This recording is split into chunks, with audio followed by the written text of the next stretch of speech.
the very first special, and he was on the very last. Well, there, thanks, Casper.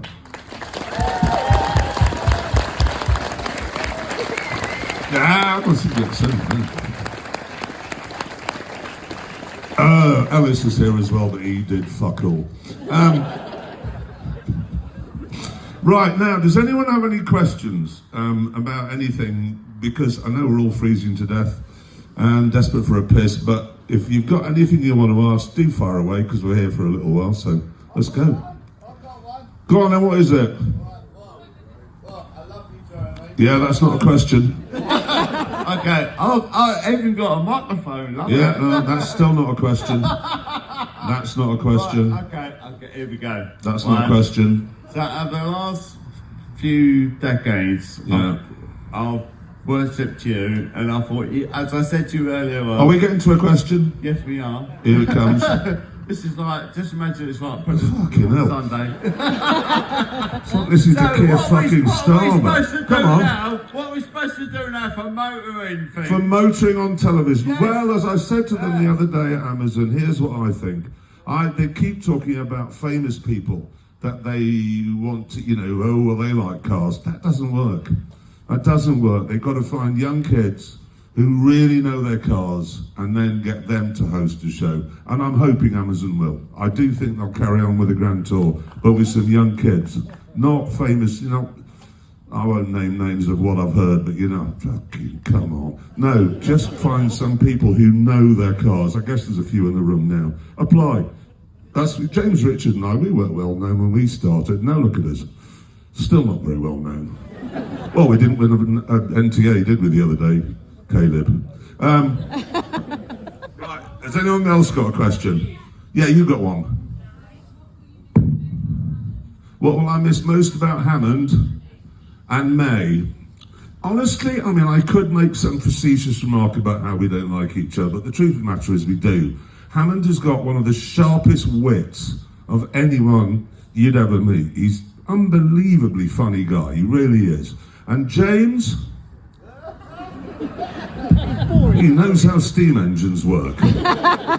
No, he does, but James is a remarkable character because he sort of never really got what the Grand Tour or Top Gear was about, and yet he fitted in incredibly well. And I know he'd watch that and go, well, bloody hell was all that about, all nonsense, like modern music, what wasn't that with harpsichord? But he was a great person to work with. And God, we've had some laughs. Proper laughs. Mainly at Hammond's expense, but also with Hammond. He's a properly funny guy, that guy, really is. Anyone else got a question? Jeremy, can I just say thank you for what you're doing for mental health charities? Yes. Thank you very much. Yes. No, we are trying our best. Yeah, I should point out, we are going to make a few quid out of this. And it'll all go to charity, to a mental health charity that my business partner in the pub enterprise's sister runs. So hopefully we can help a few farmers doing that. So yeah, thank you for paying, thank you for coming, and thank you for helping farmers for that. Just one more thing. How many units of alcohol did you drink per episode? How many units of did you notice that? No, how many units of alcohol did we drink per episode? I'll let you into a little secret on that one. We had a big cargo plane, huge Antonov thing, to move all of the kit that we needed out to film a show like that. We got a crew of what, 70, Casper? Got to be 70 people on the crew. More. We had a lot of people. And we've got to get the cars out there, you've got to get the spare parts out there, you've got to get all the camera equipment out there, the sound equipment, the mini cams, the drones. It's a hell of a lot.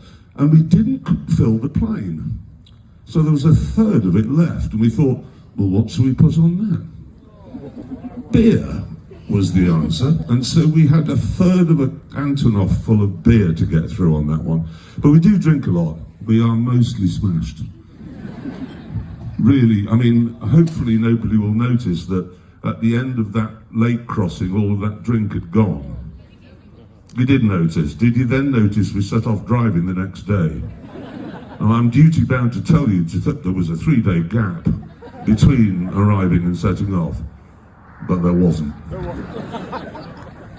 They're actually having a screening of this at the Capitol, at the President's house in Zimbabwe tonight. So I'm hoping it went down well, because Yes, you, sir. I can't hear that. What?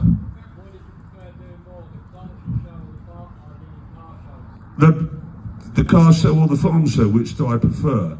It's got to be, no, it's not that's not a difficult one. You know, for the last, 25 years, I've really enjoyed doing the car show. It's been great. But I've been everywhere, done everything, driven cars higher than anyone else, further north than anyone else. Now I've driven one with train wheels on it over the Vic Falls Bridge. We've done everything, and it's really rather refreshing now to get a call time of 9 a.m. and have to get up at 5 to 9 and I'm still not late. And let's be honest, Caleb's good fun to work with as well, so he's here as well. So, no, we're having a good laugh making the farm show. Yeah, they're good fun. I've got to tell you, do you know what makes it fun? And I guess we can all say this, it's the people you work with. Yeah. It's the people you work with are the people who make it fun. And the truth of the matter is, exactly the same film crews that were on that you saw at the end then, are on the farm show. You know, Casper and all the others. So, you know, it's the same guys. We have a good laugh. Jeremy. Yeah. Were you more frightened You what? Were you more frightened in Argentina or South Carolina? Where were you most Okay, frightened? I know you nearly got the... Was I more frightened in Argentina? You said South Carolina, but you mean Alabama. Yeah.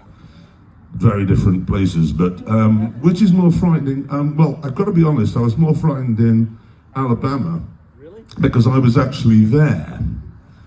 In Argentina, James Richard and I bravely flew away before the trouble started. So we weren't, the crews were there, and they had a really tottering time. Right. Whatever you saw on television, it was bad, and it was really bad. Yeah. Alabama was also bad. There was a good moment, I can let you into a little secret on that one.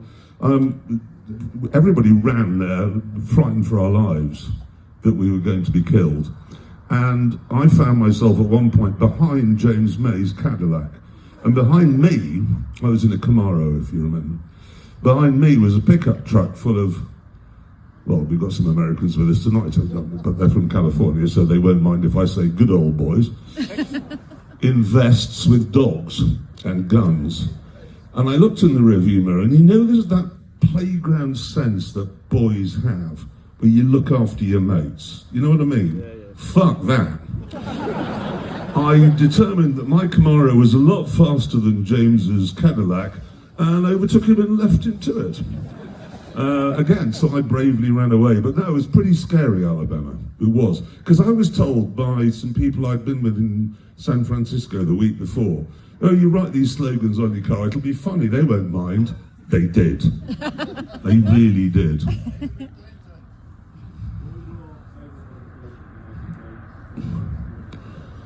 Favourite modification I made to James or Richard's car, I'm going to say in India when we wired his brake pedal up to his horn. That's a very good, if you're bored one day at work, do that to your mates. It's hilariously good fun. Sir? I just like to say this Hawkston vodka is very strong. But I've got some questions. Some questions will be good.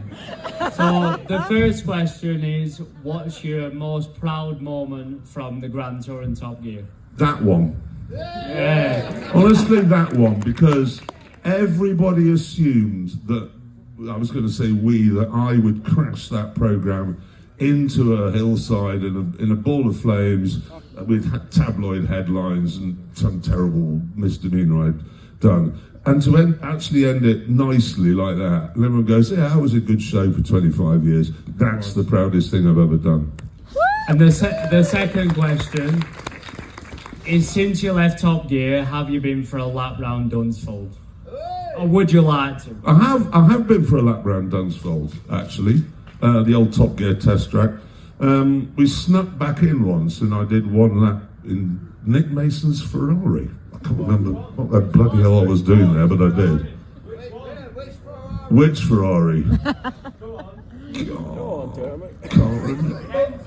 There probably was the Enzo, actually. It was the Enzo. Yeah, it was the Enzo. Yeah, go on. Who was the worst celebrity around the track? You what, sorry? Did we bring the Mercedes and the Lancia home? No, they weren't ours. That would have been called theft. So we've left them there, and I'm not sure that they're roadworthy. I brought that Lancia back, which is quite extraordinary, and it nearly works. Yeah, so I drove it over here tonight, actually. It's fantastic to have it back. Yeah, no, it's good to have it back, I must say. Anyone else? Yeah, so. Do I regret anything? Oh, yes. Oh, yes. Right, anybody else?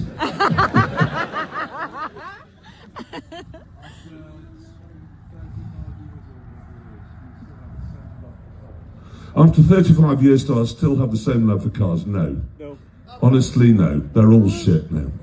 Now, genuinely, I look at not all, but what am I going to say? I guess we're all in the same boat on this.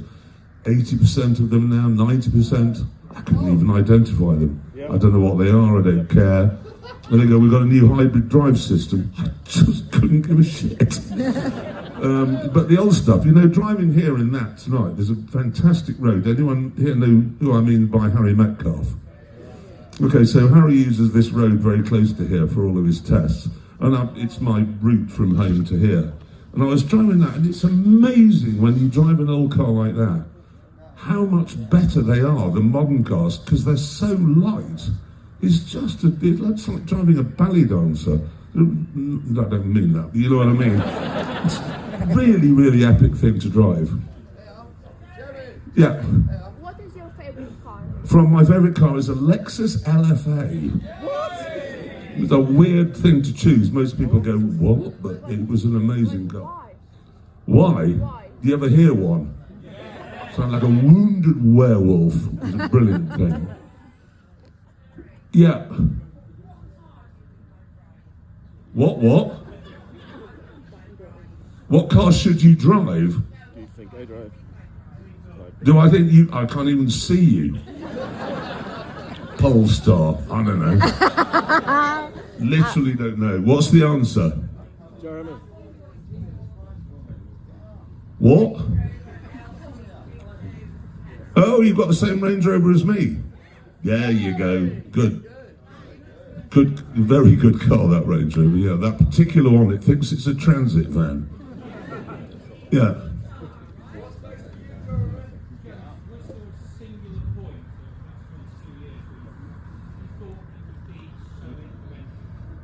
No, we were never influential. You were asking, was there a point when we ever thought we were influential? No. I can give you some stats to back that up, if you like. I can remember once, it was the Ford Orion. I gave it a really hard time. Okay, and it went on to be Britain's best-selling car. And then there was the Renault A610. If anyone can remember that. And I said it was brilliant, loved it. They sold 6. So we were never influential, I don't think. We might have been among petrol heads, but not really among the greater public. Which special would I relive? Now that's a good question because it's 2 parts. Which did I enjoy making most of all? Botswana. And if you ask Richard and James, they would tell you the same thing. Because it was the first one and we're like, what the bloody hell are we doing here? This is amazing. And there was that guy with a 4-way comb over. And we've never forgotten him. And it was the most brilliant programme to be on. Casper was on it, he'll tell you. It was incredible. It was, and we were like, because we didn't know, it was all new to us. Which do I think was the best special of them all? But for me, it's a toss-up. Well, I really like that one. I'm bound to say it. I do like that one. But not counting that one, see what you think. Mongolia and the Middle East. Africa's really popular. You mean the one with the BMW, the Volvo and the Subaru? I know that's popular, but with my television hat on, Mongolia was bloody good. No, not Vietnam. I hate fucking motorcycles. It was all right in the boats, but I mean, I know a lot of people like that. Let's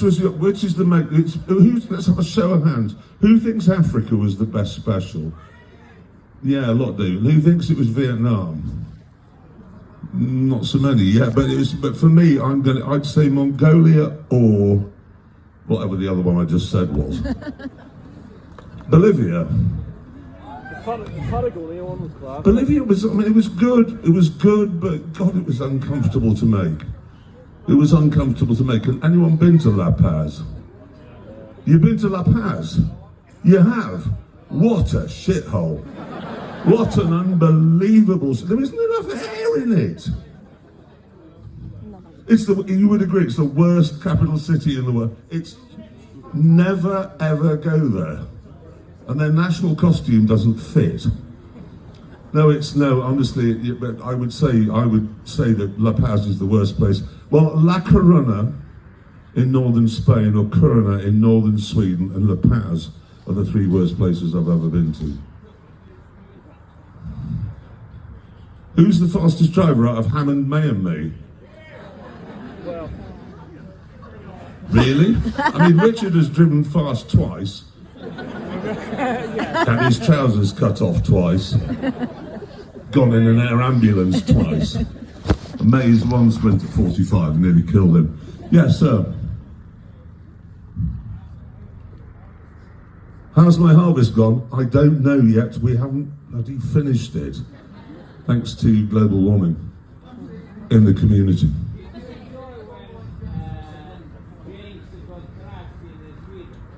Did I what?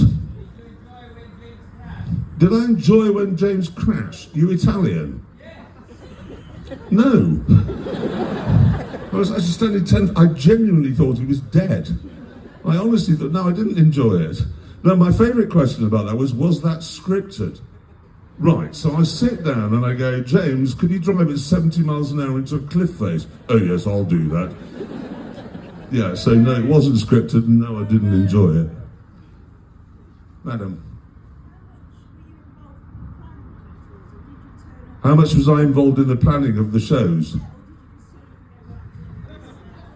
It was me. I mean, I'll be honest with you, I did the recce for that one. Yes, yeah. Because I suddenly worked out after 25 years, the producers that go on the recce's, you just think that's a holiday.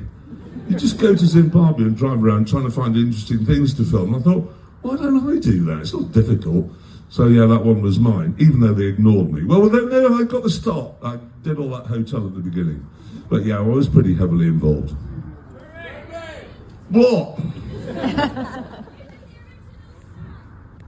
No, it's not Stag. You mean... This Hawkston's better than I thought. The original Stig was Perry McCarthy, followed by Ben Collins, followed by Phil Keane. Well, there isn't a current Top Gear, so there isn't a current Stig. But the last one was Phil Keane. What's next for you, Jezza? What sex am I? Labour Party's here. You at the back, is this another Range Rover question?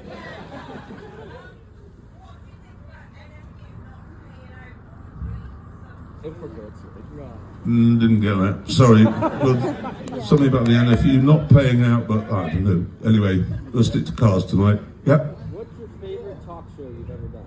Favourite talk show? I hate them all, really, but... Well, I mean, they've done Jonathan Ross and Graham Norton, I think. Have I done another one? Oh no, I used to host one. Didn't like that either.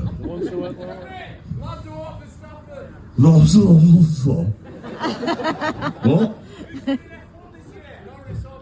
No, it's a good question. Norris or Verstappen? It's going to be tricky, isn't it? I mean, it's got to be Max, hasn't it, really? Yeah. I mean, I'm just saying, mathematically, it has to be Max. Unless there's a miracle, but we'll see. Who knows? You, sir.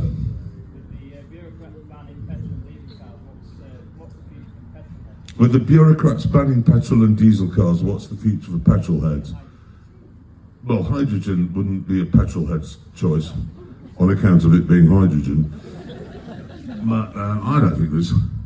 But then the way I look at it is this, is when the internal combustion came along, the horse got booted into touch.